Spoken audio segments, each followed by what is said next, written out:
Welcome to Genesis Marks the Spot, where we raid the ivory tower of biblical theology without ransacking our faith. My name is Carey Griffel, and today we're going to do something a little bit different for a biblical theology podcast, and we're going to talk about the location of Noah's Ark. And while that is not really a biblical theology topic, I hope that you'll be able to see that the way I'm approaching it is going to be quite in parallel with the way that I'm approaching other things, and also it's going to be beneficial to our understanding of global flood myths and how the Bible, in its own context, relates to the wider world and the wider mythology from around the world. Because when we're thinking about the Bible as a text and as a tradition, and as an oral written work, that's going to be very parallel to how we understand traditions and memory at large, and the location of Noah's Ark is part of that whole matrix of things. At least that's how I'm going to approach it in my episode today. I'm not going to dwell on the archaeology and things like that, and I'll explain why. But first, a caveat. I do not care where the Ark is. I do not care where you or anyone else think the Ark is. My point is not to dismantle your ideas or to give you an idea. My goal here is not to determine exactly where the Ark is. What I do care about is that people are not bamboozled by shiny, sensationalist claims. Now, that's not to say that shiny, sensationalist claims can't be actually accurate, because, sometimes maybe they are. Not saying that that's not at all the case ever. But what I am saying is that there are a lot of people who just go for those shiny things because they're attractive in various ways, and that's not even necessarily a problem except that it arrests their ability to think critically. When you want to believe this or that idea, and you're not challenging that idea, you're not coming to it with skeptical questions, then you're really just not going to see it accurately. Every claim should have backing that is evidential in some form, and some claims have more backing than others. And that is kind of my point here in this episode today. I'm going to tell you that I think that skepticism is going to do you some good here, because it does lead to critical thinking to find the weak points of a claim and not just gravitate toward the strong points or what you think are strong. We've talked about this a number of times before, and I've explained how we have evidential weight to certain things. And there's always more evidence than we think that there is. At least usually there is. I mean, if somebody's just making up an eyewitness claim, then no, we're not going to have a whole lot of evidence to that. And that's part of my point. If we can build up a claim where it is based on more than one pillar of foundation, where it has perhaps eyewitness accounts, where it has tradition backing it, where it has some physical evidence, where it has textual evidence, where it just makes sense logically, and a whole bunch of things that could form the foundation, then a claim with more pillars is going to be a firmer claim. But what we often do is we choose our evidence based on what we prefer. If we prefer scientific claims, then we're going to go with claims that are based in science. But if we're skeptics about science, then we're going to not put as much weight into that evidence.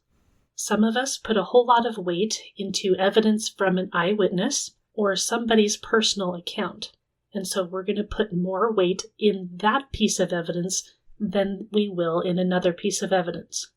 And this is fair enough. This is what people do. This is what we're going to keep doing, and that's fine. But if you want to really tackle a claim in its entirety, then you are going to want to look at all of its foundational pillars and give it particular weight according to what that means. Your evidential weight is probably not going to be the same as my evidential weight, and that is just the way people are. I'm not complaining about that. I'm not saying there's anything necessarily wrong about that. But I am saying that it is helpful if we're transparent about that, because then it will help us to navigate and to interpret for ourselves what other people are saying. We might rank somebody's analysis of something depending upon how they are weighing their evidence. I just think that clarity and transparency and honesty in all of that is going to do us a whole lot of good. And all of this topic fits very naturally with what I've been talking about regarding oral tradition, because traditions are not preserved as though people are passing around photographs and excavation reports.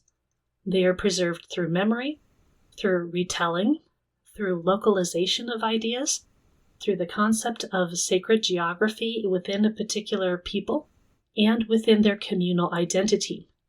And then you balloon that out into national politics, which is going to play its part in things like archaeology, and that colors things radically. And so this all means that the Ark question is not only about whether someone has found a boat on a mountain, it is also about how a broad memory becomes anchored to particular places over time, and also how those locations and details will shift and change through time. We should expect them to, and it is natural for them to.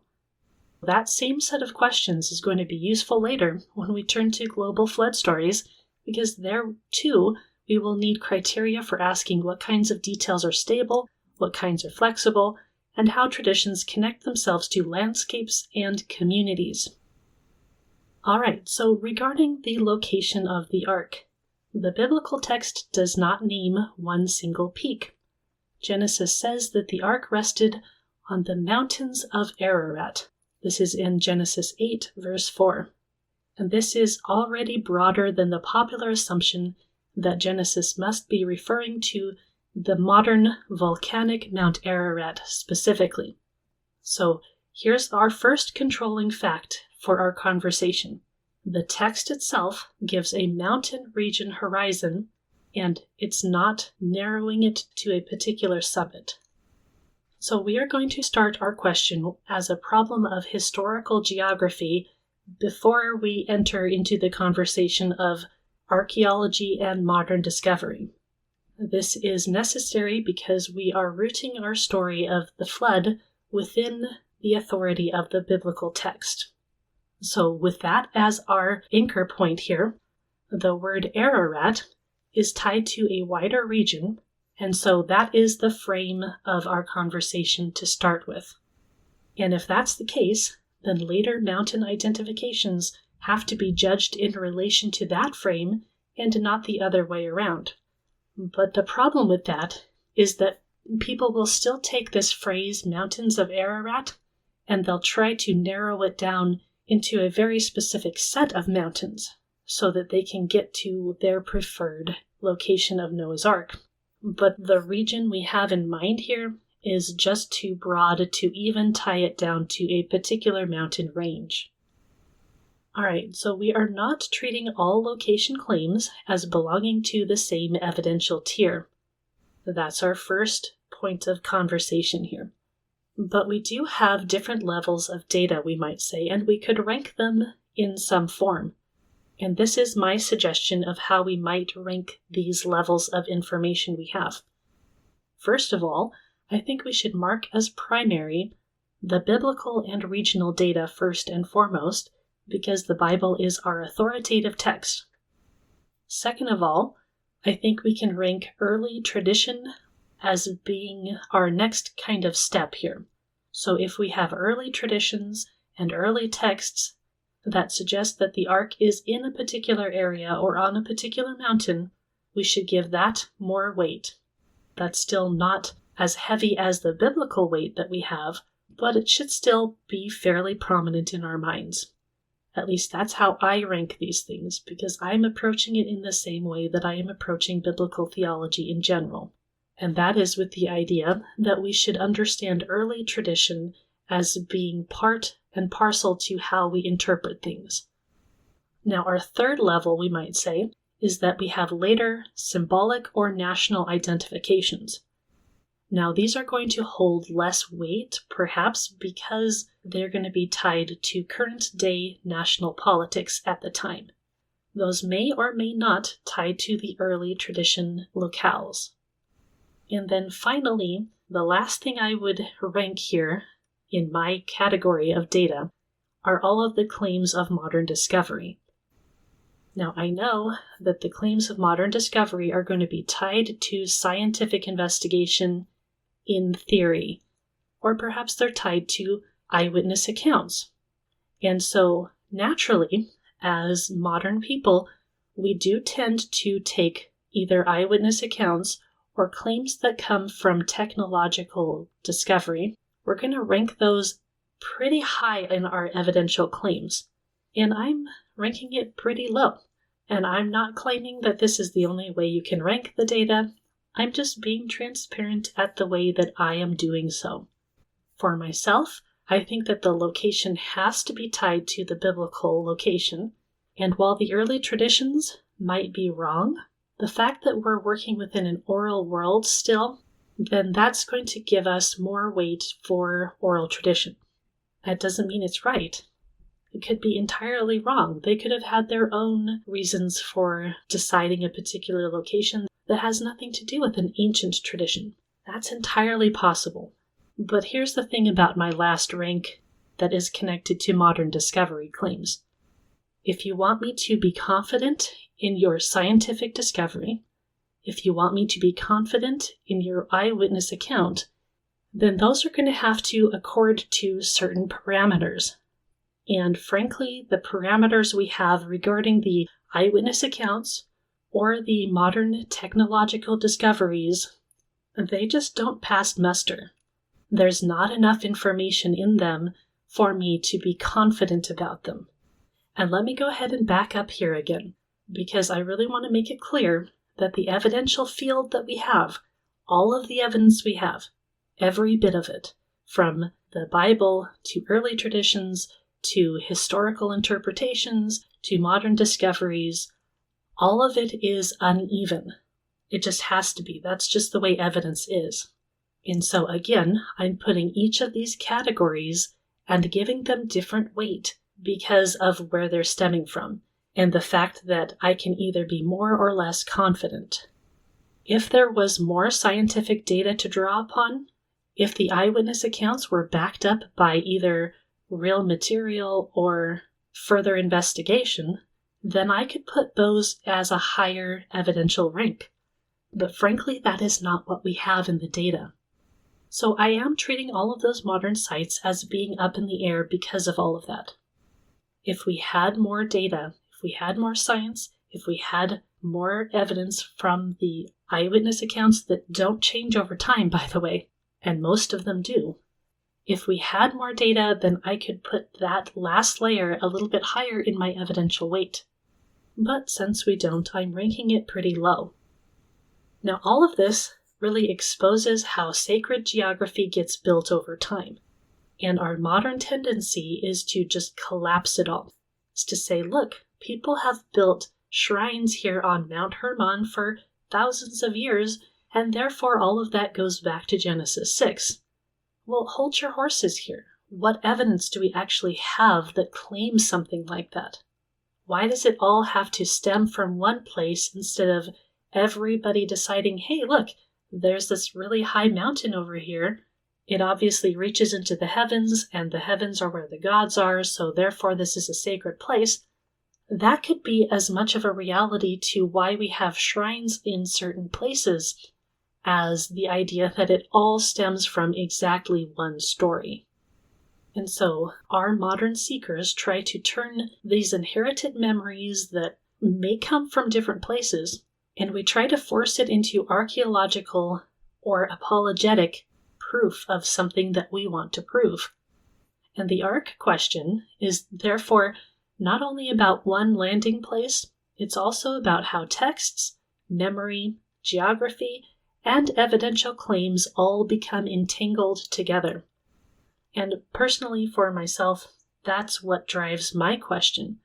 I used to be a lot more interested in the actual location of the Ark, like many people, But so much of the methodology I saw was unstable. So much of the claims were just based on not enough data.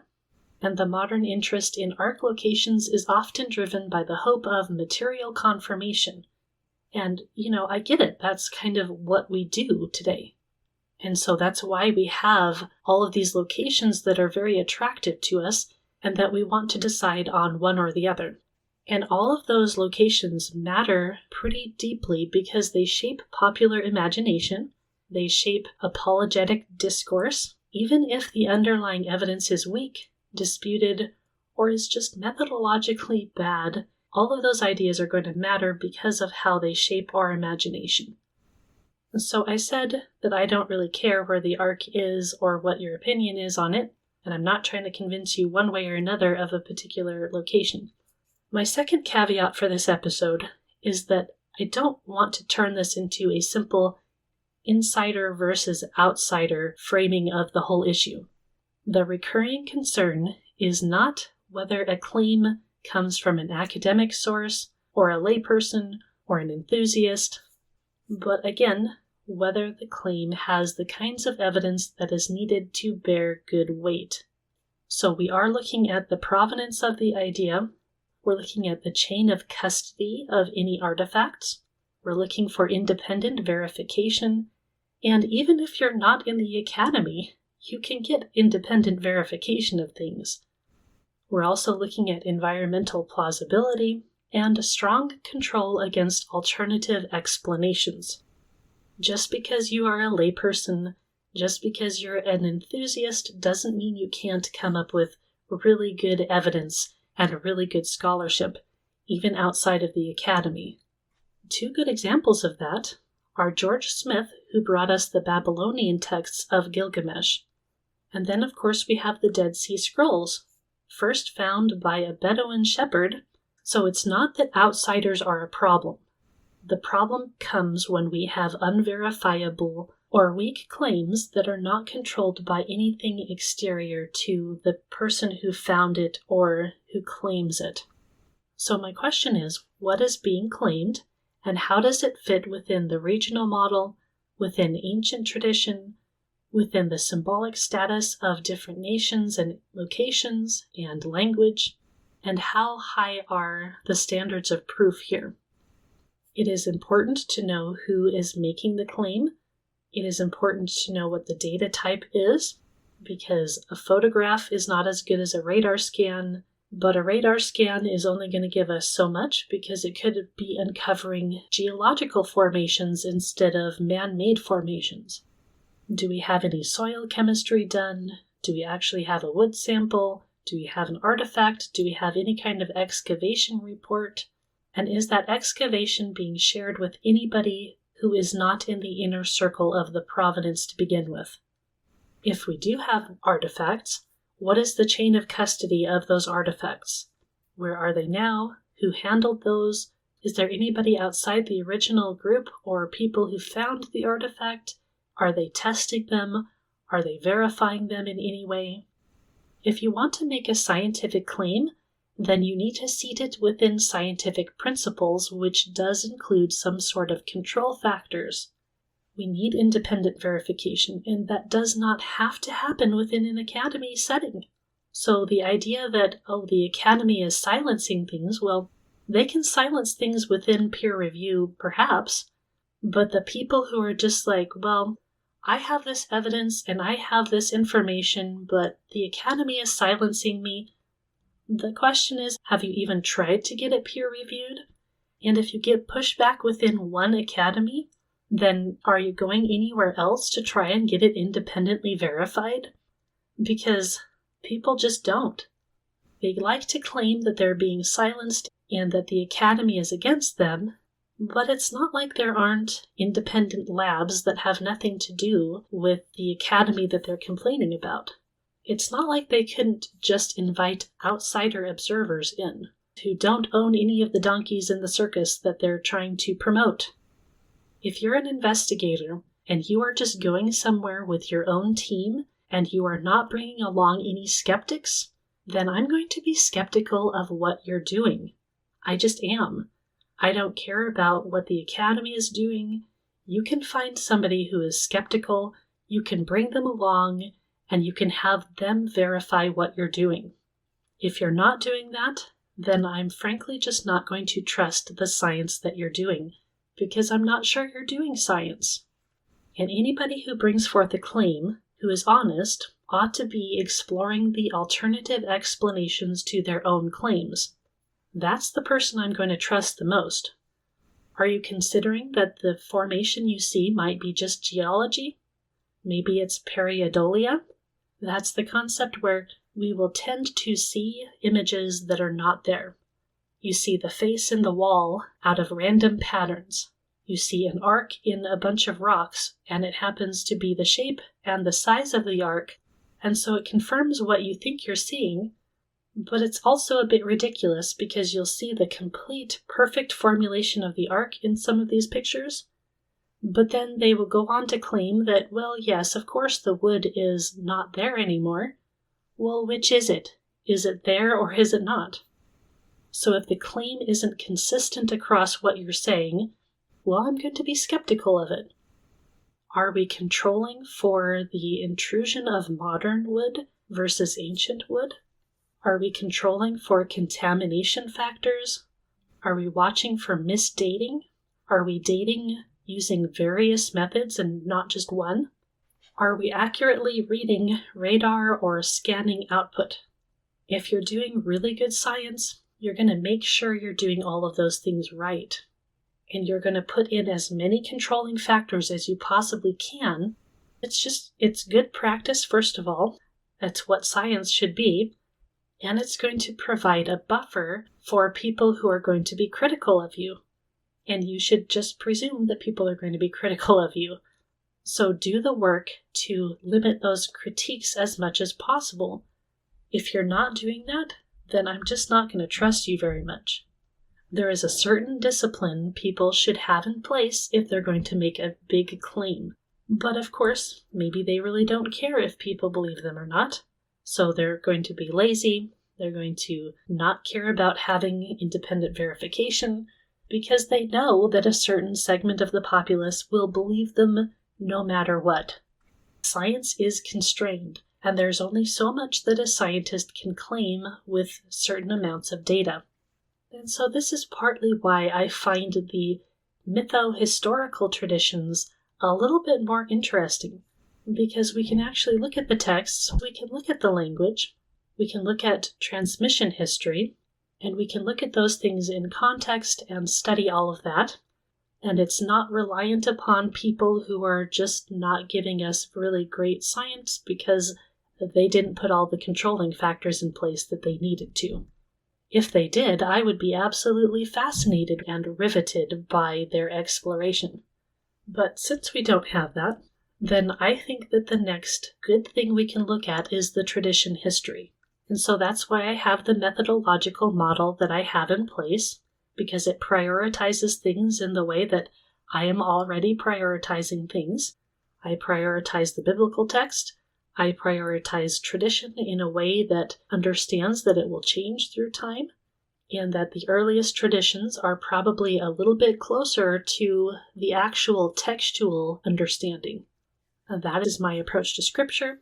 This is my approach to Christian history and Christian theology in general.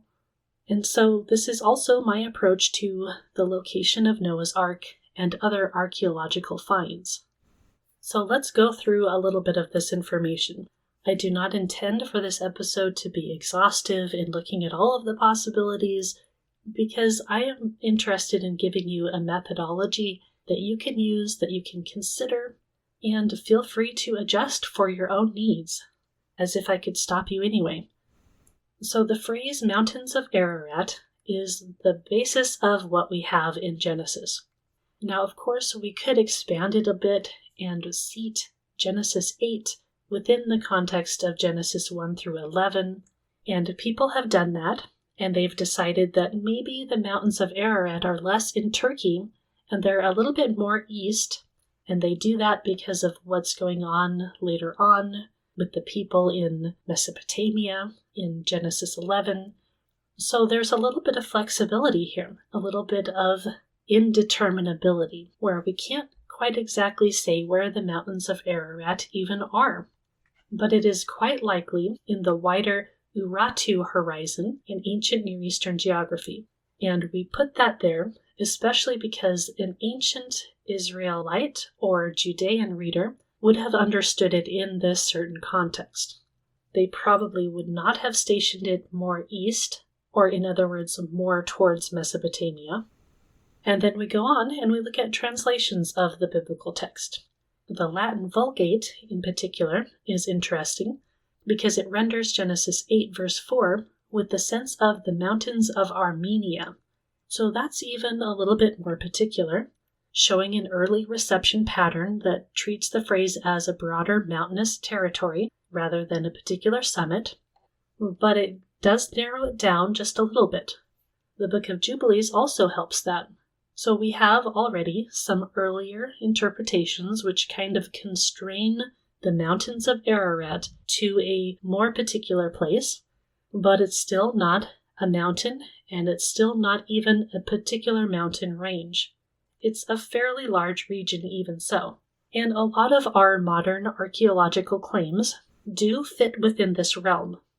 And it seems like what we have here in the Genesis text is it locates the ark in a recognizable northern highland region, but it also leaves enough openness for later local traditions to specify the mountain in particular.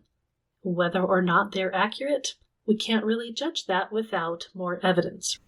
That is why we will bring in things like archaeology and other traditions as well. Again, this is about the weight of the evidence. But a major implication here is that Genesis isn't going to solve our larger problem of our main contenders for where the resting place of the ark is. It's the later traditions that kind of do the work of actually locating it in particular areas. And what's really interesting is that if you trace this through history, it does seem like we have a trajectory path where there is a location that is a little bit more firm, and that location is not the later location that is designated as Mount Ararat. So let me just get into that very briefly for a moment.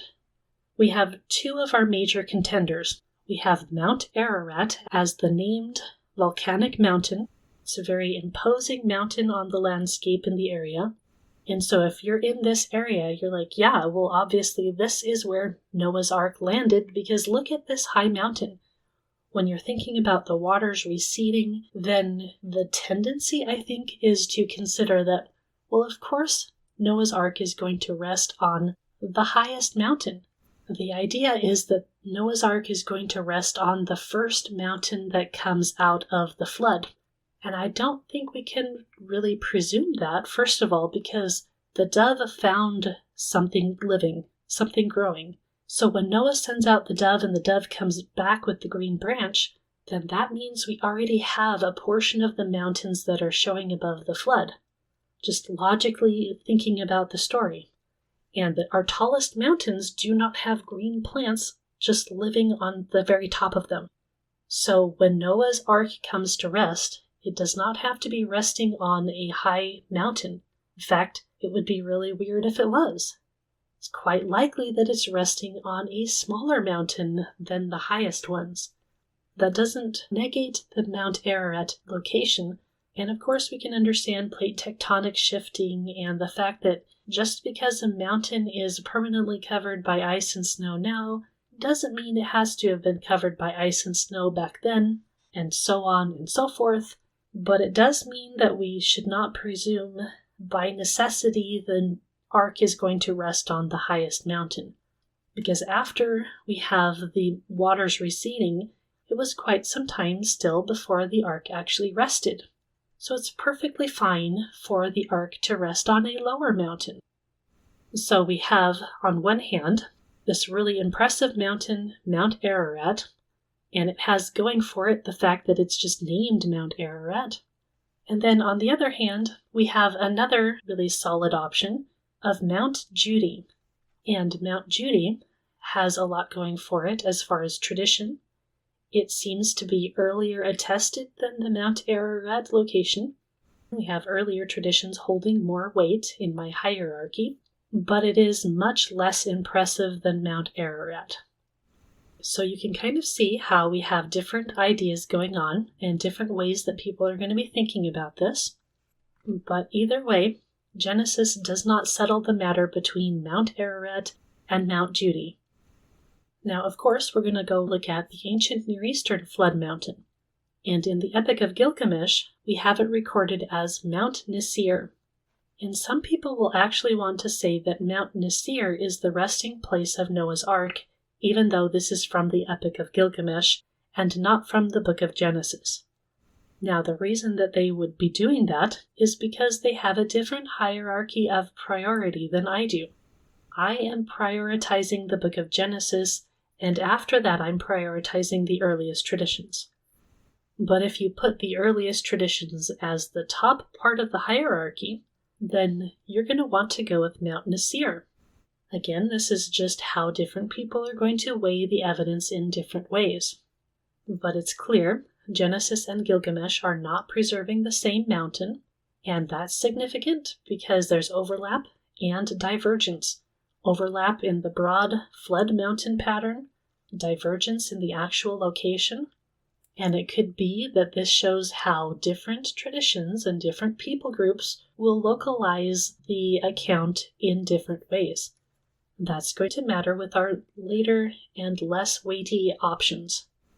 Now, Mount Nisir is also important to show that ancient flood traditions are not merely interested in the water coverage and the first mountains that are going to be uncovered, but where the vessel comes to rest and how the world is re-entered into, and the location of the recreation of the world, basically. That's going to matter to different people in different areas because they're going to want that to be in their general locale. Now, if you map that over into our global flood stories, that's going to also be an interesting point to consider. And all of these bits of data are kind of why I've really backed away from even caring about the specific location of something and really getting into the nitty-gritty details of literal material history, because to me it's more interesting to understand how are people thinking, how are they seeing this story, how are they using the story in their own culture and their own identity. Now, some people will try to collapse Genesis and the ancient Near Eastern material, and again, this is just our tendency. We want to collapse the data, we want to harmonize the data, that is our tendency, and from my perspective, that's reductionary. We are giving ourselves less data to work with, less information, and so our claims are less firm. Another point I want to bring out is that the textual tradition can outlast the precision on a map. A mountain can remain important in literary memory, and that memory can shift to different mountains. Later readers can be uncertain about exactly how to map something onto modern geography, so they're going to map it onto the geography they have in front of them. So I think that helps to explain why later Ark traditions can become both geographically persistent and geographically fluid at the same time. And this is why we're going to have different ideas, and sometimes we can't really tell the difference between the two without more data. But that doesn't make them useless, because what they are going to be really useful for is understanding the current time, understanding the people who are mapping these things. Okay, so let's talk a little bit more about Mount Judi. This is often treated as the strongest early concrete locale. It's not a modern guess attached to an impressive mountain, but it's embedded in Jewish, Syriac, Christian, and Islamic memory. This is Noah's Ark's resting place in the Quran. And I know we might not want to take Islamic information into account here, but again, we're just looking at early tradition. The strength of the Mount Judi tradition is not just a single proof text, but convergence across multiple traditions. When several different communities preserve a similar locale, that carries a whole lot more historical and evidential weight than a later isolated claim. So Mount Judi matters because it's part of that broad reception trajectory.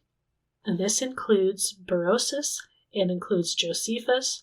They're not eyewitness reports, but they matter as early witnesses to the idea of the Ark tradition. I'm not going to go through each individual piece of information, because that's not really what I'm trying to do here in this episode. The benefit of this is that it's not just seated within the Armenian locale. This is not just as simple as saying that this is the local Armenian memory. And this also has a different evidential weight from the modern claims and the modern locations, because we have the depth of tradition, we have it connecting to scriptural reception, to geographic continuity, to the idea of cross-confessional memory, to different groups that are not even within the same confessional state. So here's our strongest claim that fits within Genesis, it fits within the earliest tradition, and it kind of fits within that symbolic and national identity as well.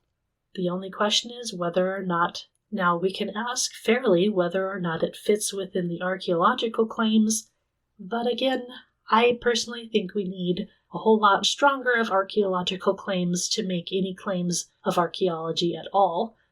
The Mount Judi location has the benefit of the memory of pilgrimage for a long time, monastery tradition, and sacred topology for many groups. Now, if we go to the idea of that specific Mount Ararat, I have said it's a later tradition, and as far as I can see, that is the case. The location of Mount Ararat is just later in history, and so it is very caught up in modern popular imagination, but it doesn't map onto the earliest tradition. It's very visually prominent, and if you're in the local area, it's really the most obvious location for the resting place of Noah's Ark. The Mount Ararat location is tied to Armenian Christian memory. It's certainly tied to sacred geography. It's certainly tied to local identity and regional symbolism. And so it's a historically understandable perspective. I'm not dismissing the location as a possibility just because it's later. It just has less evidentiary weight, even though it has some local stories tied to it. In particular, we have George Hagopian, who claims to be an eyewitness to seeing the Ark on Mount Ararat. He saw a large structure, but his story changes through time. It does not remain consistent. It does not have any independent verification to it. So the quote-unquote traditional Mount Ararat location is going to be more probable for people who hold more weight to eyewitness testimony. Personally, I think it's a little bit strange to have that high of a priority on eyewitness testimony when the Ark is thousands of years old, and wood just isn't going to last that long, especially if it's exposed to the elements, and especially if it's tied to sacred geography and it's going to be a place where people are going to be pillaging that place for relics. But we can see how Mount Ararat's current dominance is tied to modern Ark hunting and the modern imagination and all of these things. It just is not scoring high as a proven archaeological site for the Ark, and I have a hard time believing that we have pretty much zero evidence. This is the kind of documentary you get over and over on modern American TV, and it either goes along with saying, aha, we found the Ark, or it will just turn around and say, no, we can't find the Ark, and here's the reasons why. I know that I said I'm not trying to find the location of the Ark or tell you which one you should think. And so maybe you're asking why I'm saying that Mount Judi is a more probable place than Mount Ararat. It goes back to my hierarchy of evidence. But really, in the end, I don't think multiple memories are a problem to be eliminated, because I don't think it's all that necessary to find Noah's Ark, first of all. And second of all, even if you rank all of the evidence in a really sensible way, that doesn't mean that the answer you come out with at the end is the right one. So I'm still not telling you which location I think you should believe in. I am telling you which location is more likely, but something being more likely doesn't necessarily make it true. So let's take a few minutes and talk about the modern Ark discovery culture that we have today. It's kind of a distinct phase in the whole history of the question, because we've been talking about biblical context, we've been talking about the geography that the Bible is set within, and we've been talking about tradition history. But now we're moving from the idea of inherited sacred locations and moving into the idea of material proof claims. And that matters because the evidentiary standards are going to change once people move from the traditional locations to we've found actual physical remnants. And we're not treating them as relics. This is not the same as a monastic tradition that encourages pilgrimages and so on. This is about science. And so because it's about science, I'm going to insist that it actually exists within the realm of scientific discovery. There's a few different types of evidence we have in this scientific realm. We have claims of visual formations. This looks like Noah's Ark, and these visual formation claims also will go on to measure the actual formation and so on and so forth. So that's visual measured evidence. And it kind of goes along with various types of imagery claims, whether that's photography or whether that's some sort of radio scan that penetrates the ground without digging. Again, we're looking at visual imagery, we're looking at things that are measured, and when you're doing kind of a radio scan, it can tell you about structures under the earth, but it's not telling you the composition of those structures and so on and so forth. You might presume that something is made by humans because it looks really regular, it looks like it's constructed and so on, but we do know that just creation itself can be very ordered even without human intervention. So that is a caution we have to have with all of those imagery claims. So again, we have the formation claims that focus on terrain features that appear like a boat shape or that appear just really regular, or that seem unusually regular. These claims usually begin with visual patterns. These claims usually begin with visual pattern recognition, like there's a ridge, there's a mound, or there's a depression, or some sort of geological formation that matches the general dimensions or a silhouette that you would expect from the ark. Durupınar is the prime example of this category. But the problem is that a suggestive outline is not the same as artificial construction or proof of an ark. And again, I've seen claims of this that are really contradictory. It's like, look at this ridge, and the ridge is showing the ribs of the boat.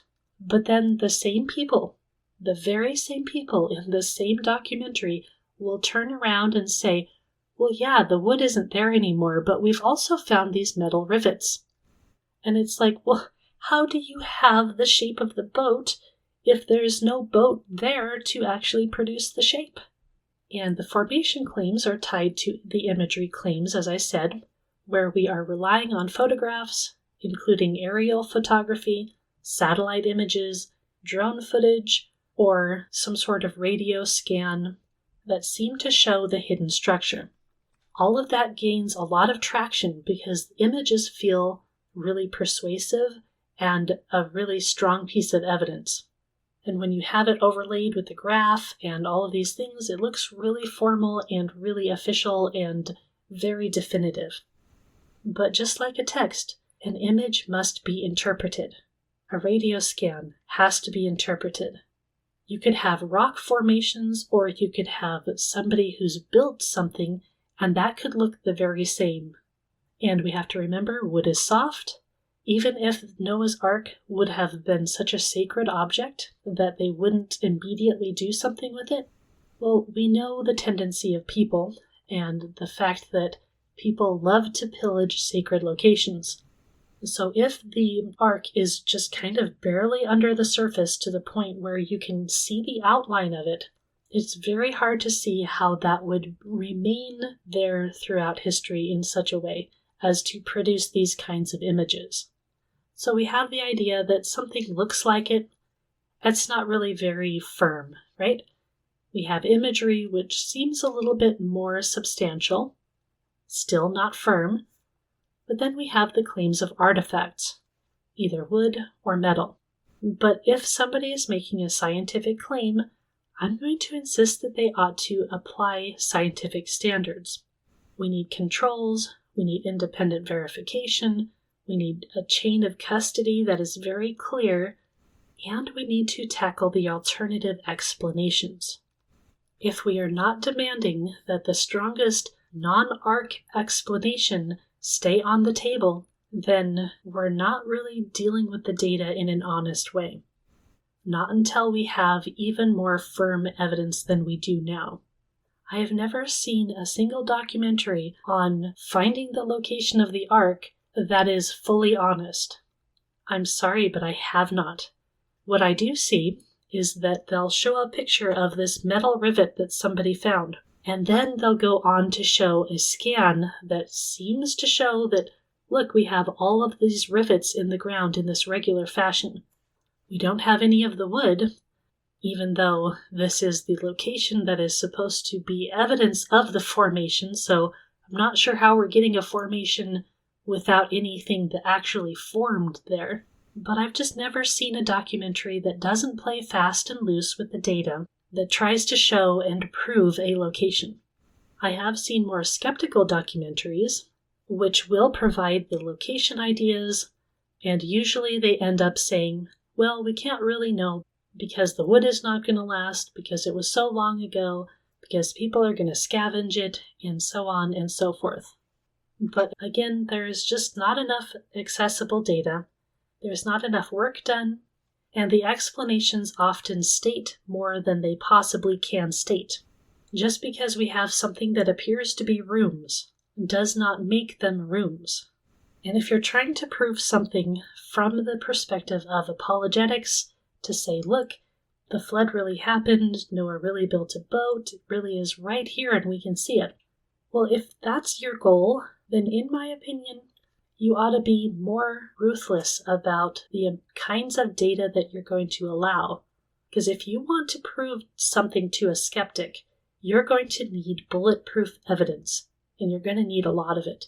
If, however, your goal is just to suggest things and to convince people who aren't going to ask for high amounts of data, well, that's another story, isn't it? And it's going to be an easier road for people. So that's why we have the locations like Durupınar. Durupınar again rose to prominence after aerial and photographic attention highlighted its outline that looks like a boat. And then people went there and they measured it and they said, hey, we think this is the same length as Noah's boat, as long as you use a royal Egyptian, they say, cubit. This location has gotten a lot of prominence because of the publishing of Ron Wyatt and also quite a few later promoters. And it's a pretty simple attraction. It looks like it. It's measured like it. There's claims that evidence has been found, and there are visual scans, but we haven't had any digging there, and we haven't had any independent verification. And so I'm going to bring up the idea of pareidolia here again, the tendency to see meaningful structure in ambiguous or random patterns. This seems to be a textbook case for this. And once somebody points out that this looks like something, then it's harder for other people to see it as anything but that. But because of the fact that wood is not going to stay the same shape, and that it's going to not be there after all this time, certainly not all of it, then the alternative explanation of it being a natural geological formation is simply a stronger one. And again, just want to mention that every time you do some sort of ground scanning, those images have to be interpreted. I don't know if you've ever been a new parent and you see the first ultrasound of your tiny little baby. Well, if you have never seen an ultrasound before and you're not used to interpreting them, then there's no way you're going to be able to see that baby. You have to have the nurse who's doing the ultrasound point out, look, here's its head, here's its spine, here's the legs, and so on and so forth. If you have no experience interpreting a scan, then you could make it into whatever you want it to be. When you do a scan of some sort, It doesn't come with labels attached to it. It has to be read, it has to be interpreted, and that interpretation can easily be steered by prior assumptions. There's also the problem of media amplification. Durupınar repeatedly comes into the public conversation because of documentaries, websites, social media, and you have occasional new evidence announcements that have nothing to do with anything. And so repeated publicity can create an impression that a case for something is being strengthened over time, even though there is nothing there. And so the question we ought to be asking ourselves is, am I gravitating towards something because it looks interesting, because I've been shown it over and over, because the public landscape is kind of pointing in one direction? Or does it truly have evidential weight? It's very reasonable, very understandable for a visually striking site to attract study, attention, and for people to really just say, yes, this is it. But does it deserve the strong confidence of such a claim? The Durupınar case also illustrates how modern Ark discourse can detach from the earlier tradition history. Mount Judi is very strong because of that depth of older textual and memory streams, but Durupınar is prominent because of modern promotional interpretation and visual stimuli, and so they simply have a different pedigree, and they don't function in the same way. Durupınar is a modern candidate site. It's not really seated within that ancient tradition. And the same could be said for the things that we see on Mount Ararat. Usually they are imagery claims. Sometimes we have these eyewitness reports of people who claim they see this or that, or who have taken pieces of the ark, and so on. But much of this evidence is based on photographs that are taken from far away, imagery from above, and again, interpretation, interpretation, interpretation. There's no excavation, nobody's bringing forth the artifacts for independent testing. Another thing to note when you're particularly looking at images is that negative space within an image, and if you can only see part of something, those are really, really easy to overread. So if there's snow, shadow, particular angle, or the rock patterns just line up in a certain way, then that can contribute to shapes that seem more coherent in images than they are if you were actually there. Again, I'm not trying to delve into all of the individual claims, but I should mention the Noah's Ark Ministries International claim that claims to have found rooms and wooden structures and high-altitude remains. They claim to have dated samples and footage even from inside enclosed spaces. And that seems like an awful lot of information, and an awful lot of information that ought to be independently verified. And the question is, was it? Has anybody even looked at it? And the answer is basically no. I'm going to repeat myself again. If you're making a stronger claim and you're claiming to have evidence, then the demands for that evidence are much stricter. Artifact claims live or die by provenance and chain of custody and investigation. Where did they find the material? Who found it? Who handled it? Do we have outside specialists who had access to any of that? Do we have the site documented? Do we have materials independently re-examined? And who is doing the interpreting in the data? It's not that it's impossible that we could find some evidence in artifact, but they have not provided accessible data, and they've restricted the verification on any information they have, and so it's just not going to be trustworthy. It's going to gain a whole lot of publicity, but we need to demand a high level of transparent examination and documentation from organizations like this. This seems to be a classic case study in how documentary-style presentation can substitute for scholarly data. When you have interior footage and excited narration and claims of special access that nobody else has, then I think it's fair to ask what their goal is and what they even have to share. The stronger the claim, the harsher the scrutiny has to be, the more we should demand from it. And then, of course, we have entanglements with trusting the promoting organization. If they're not allowing outside researchers access to the site, the materials, and all of that, then nobody should believe what they're saying. And the same goes for basically all of the work I've ever seen from Ron Wyatt. He is a central figure in popular biblical discovery culture, we might say. It's not that he's provided strong evidence, but he provides sensational evidence, and he gives people what they want to see. If you want to prove that the Exodus happened, if you want to prove that the flood narrative happened, people like Ron Wyatt are going to come up and they're going to show us dramatic claims with confident identification, and because they're telling us what we want to see, we're going to ignore the weaknesses in the position. He's kind of that classic biblical discoverer who claims access to truth that institutions and the academy and experts and even skeptics have failed to see or have unfairly resisted. And this anti-institutional posture is part of why he remains influential in this whole discourse. And again, it's not that the academy can't silence and cancel people, because they can. But the academy is not the only thing out there.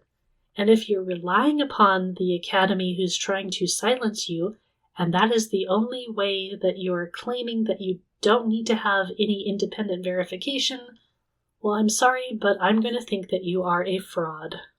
That is the kind of thing that a fraud would do. So if you're doing the things that a fraud would do, why should I not presume that you're a fraud? If you want us to think that you're not a fraud, then do things that a fraud would not do, like attain independent verification, even if it's difficult, even if you have to go around the academy to do so. This is the recurring modern pattern that concerns me. The claim becomes compelling not because the underlying evidence is unusually strong or even strong at all, but because the interpreter and the presenter is projecting confidence, they offer a dramatic explanation, they frame it in a way that we want it to be framed, and they speak as though skepticism itself is the problem. So they create this world where they are above scrutiny. They don't need the independent verification because they just already know. Look, don't we already know that Noah's Ark is here on this mountain and I found it? And here's the proof? And then we all just go along our merry way without challenging the ideas, without critically looking at them. And I just want you to resist that pattern. Being a skeptic doesn't mean saying that somebody is wrong, but it means demanding better evidence. Criticism of sensational ark claims is not automatically secular, it's not anti-biblical, because even conservative and creationist circles are critical of some of these things. One of the effects we have that is just ongoing is that we have been trained to expect a certain kind of discovery rhetoric. The Bible is right, the evidence has been found, mainstream experts are missing or hiding the obvious, and a dramatic visual reveal confirms all of it. This is the pattern we have, and the problem with the model is that it can make confidence look like evidence. It can make our presuppositions into a piece of evidence that is simply not warranted. And so we kind of tend to go with certain sites and certain interpretations because the interpreter is certain, not because we have analyzed the data and it's become clearer and it's strongest and that it's tackled all of the critical questions. I just want us to demand that people do not overreach in their claims. Just because something is interesting and we might be drawn towards it does not make it credible. And that's going to matter in the conversation about the ark-location. It's going to matter about the parallels of global flood myths with the Bible, and all kinds of things we might be looking at. I won't go into all of the details, but we know that hoaxes have happened. We know that certain people like to pull the wool over everybody's eyes. We like the sensationalist stories, and some people will play to that. All right, okay, I think I've given you my point. I think you understand what I'm saying here, and I will just land on a few points as to why finding the Ark is going to be hard, even if it's there, even if it is actually the right location.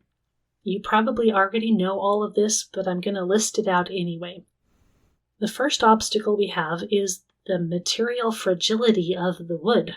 A large wooden structure is not like a stone monument, and even stone monuments collapse over time.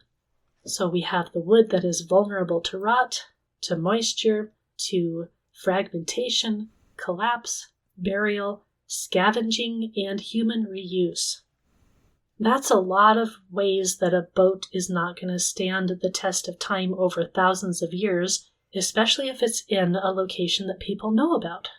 And surely they would know about it at least for a while after the boat landed. The mountain environment adds another layer of difficulty.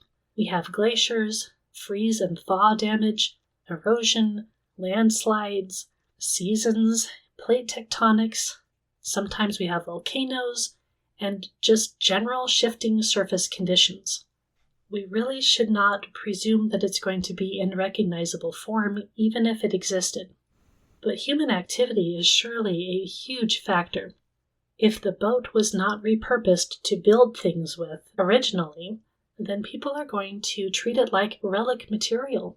It's going to be contaminated by pilgrims and by more building practices and other people coming along and using the space as sacred. And all of that complicates the expectations about scale, even from a visual perspective. Even understanding that the Ark was huge, if we're looking at it from the air, it's still going to be pretty tiny, especially if any of it has collapsed or it doesn't look exactly like a boat anymore.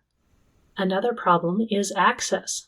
The mountain zones are not easy field environments for doing science and archaeology. They're remote, they have severe weather, altitude is a problem, they're unstable, and of course we have regional politics going on.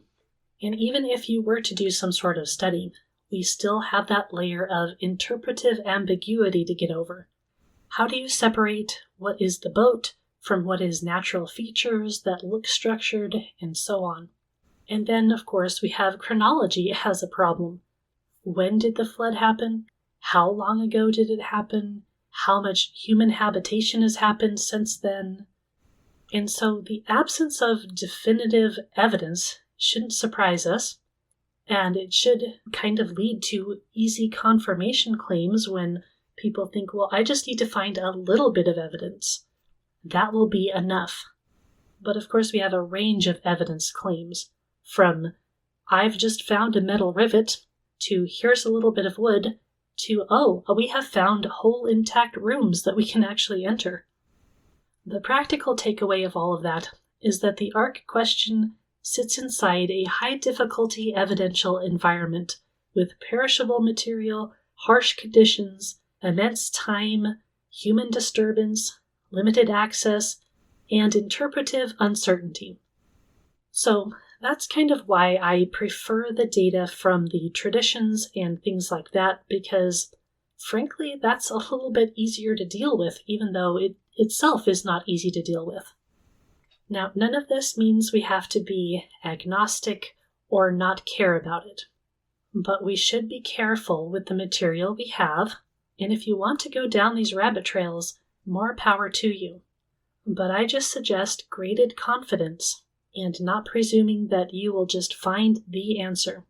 Maybe we will come to a time where we will have enough information where that will be the case, but currently that is not what we have.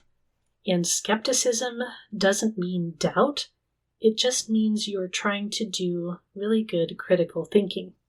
We need to challenge things in order to find their strengths and their weaknesses. That is just a practice of good investigation in general.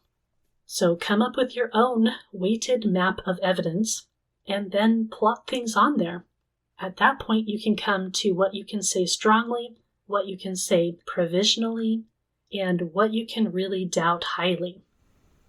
But at any rate, I think that is it for this episode. Thanks for joining me in this kind of rambling exploration of different things.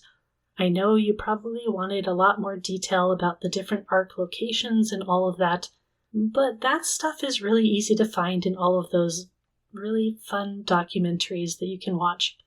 I wanted to provide a different kind of perspective and a different way that we might think about this.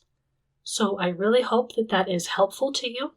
You can take what is helpful to you and use it. And I'm not saying that my evidentiary ladder is the only correct one. It's the one that I have because of the way that I treat the evidence. Your mileage may vary. But at any rate, I do thank you for listening to this episode, and I would ask you to share it with anybody who might be interested in this topic. I don't think that the location of the Ark is going to lack interest for a lot of people for pretty much ever. So if you have somebody who would be interested in hearing this perspective, I'd love it if you'd share this episode with them.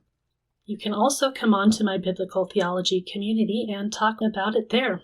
I would love to discuss the different things that you think are more strong in favor of other things. I would love to have those conversations, so I will drop a link to my biblical theology community. It's called On This Rock. You can join for free and come and have conversations there.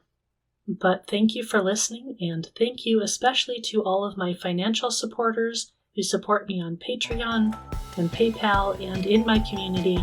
I really highly appreciate all of you guys. You help me do what I do here on the podcast. So thank you very much for that.